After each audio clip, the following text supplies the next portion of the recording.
I love movies, especially movie trailers. One of my all-time favorite trailers is for the 2013 masterpiece that is Pacific Rim. It has become one of my favorite films of all time, and the week I saw this trailer, I only had two things on my mind. One, I'm going to fail my electronics exam, and then two, I'm going to go to that midnight showing. And while I managed to pass my exam, that week's true highlight was sitting in a packed theater, savoring the payoff for months of hype around a movie I literally could not believe was being made.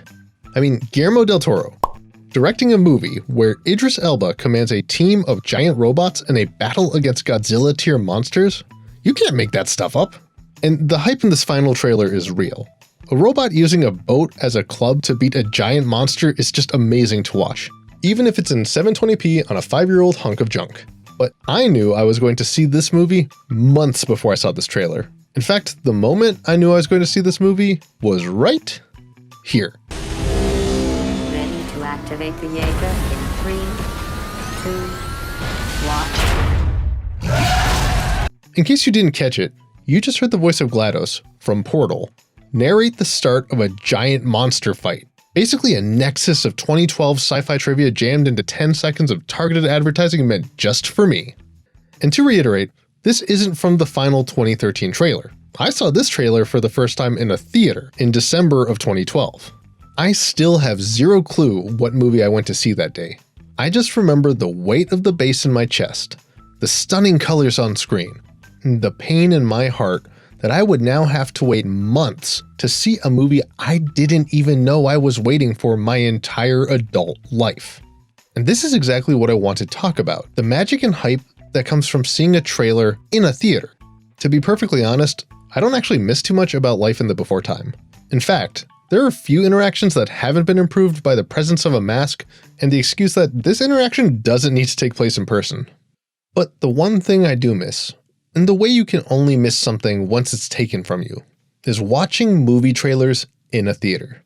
Now, to be fair, yes, I can totally just go and binge watch all the movie trailers I want on YouTube right now. I mean, that's what I did to make this video. And admittedly, rewatching the Pacific Rim trailer made for a fun hit of nostalgia. But there's something special about going to the movies. Which is weird because when you think about it, it seems like an experience that should be avoided. The act of navigating an overcrowded parking lot in search of a spot, waiting in an oddly long line for overpriced popcorn and soda, then trying to find the perfect seat in the theater that ideally strikes a reasonable balance between center of screen, not too close to the screen, and is far from the couple that brought their infant to the midnight showing of Star Wars Episode 3. And then, after all that, before you can see the thing you paid a DVD box set worth of money to go see, you have to sit through what are literally loud, chopped up ads. And let me tell you, I savor every second of it. I mean, a trailer isn't just an ad. It's a microcosm of all the good and bad a film can have. Seriously, close your eyes and think of the last time a trailer made you go, I need to watch this film. For me, it was Star Wars Episode 7. Before Disney made 5 awkwardly connected movies, before YouTube became a sea of postmortems on why Episodes 7 through 9 are hashtags not my Star Wars, there was a moment when anything was possible. And sitting there in the dark of an AMC 20 auditorium with gum sticking to my shoes, that moment crystallized as I saw this.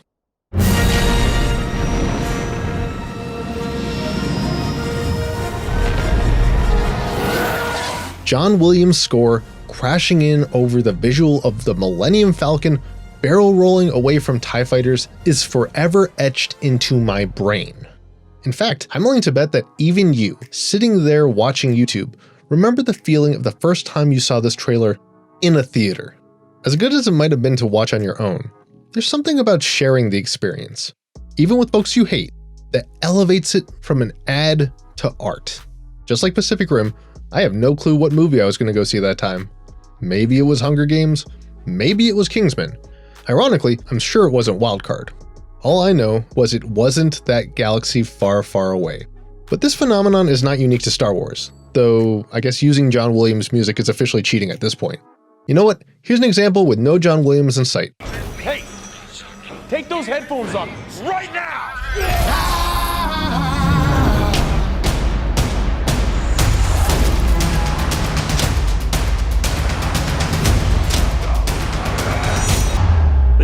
themselves the Guardians of the Galaxy. What a bunch of a-holes. Think about what you just saw. If you don't read comics, you probably had no clue who the Guardians of the Galaxy were before 2014. And I mean, why would you?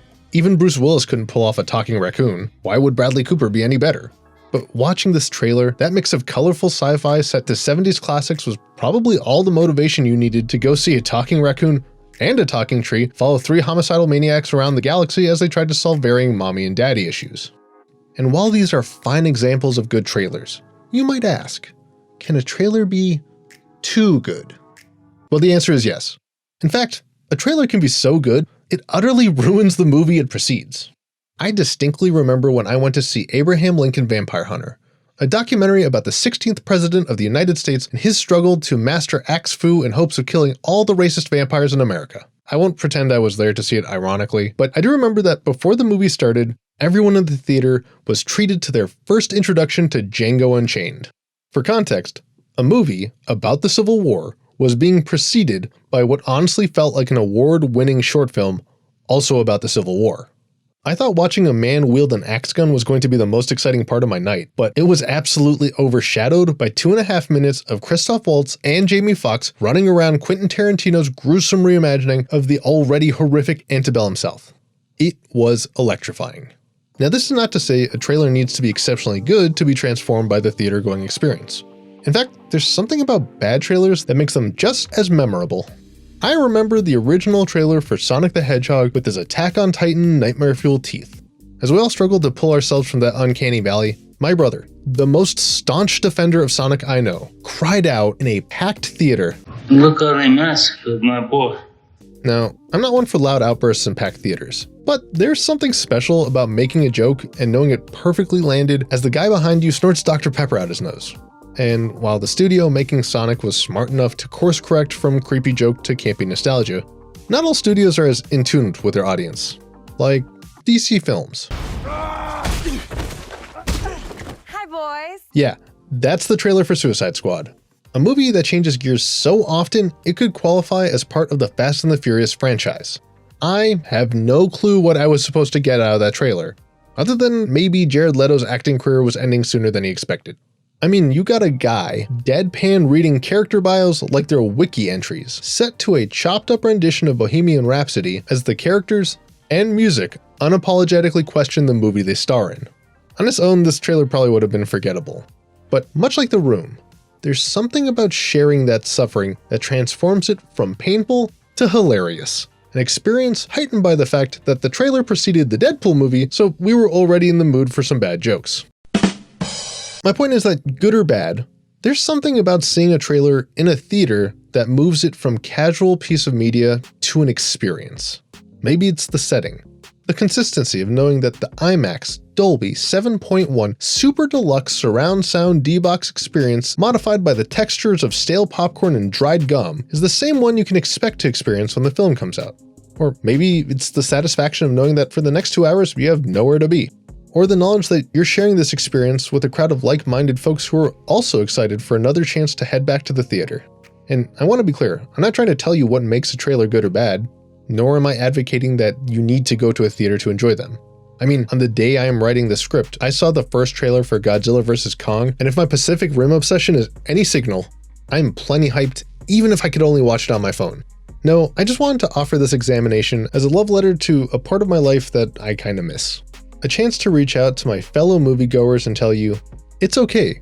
Even without theaters, there's still plenty of ways for us to build that shared excitement that comes from watching trailers together.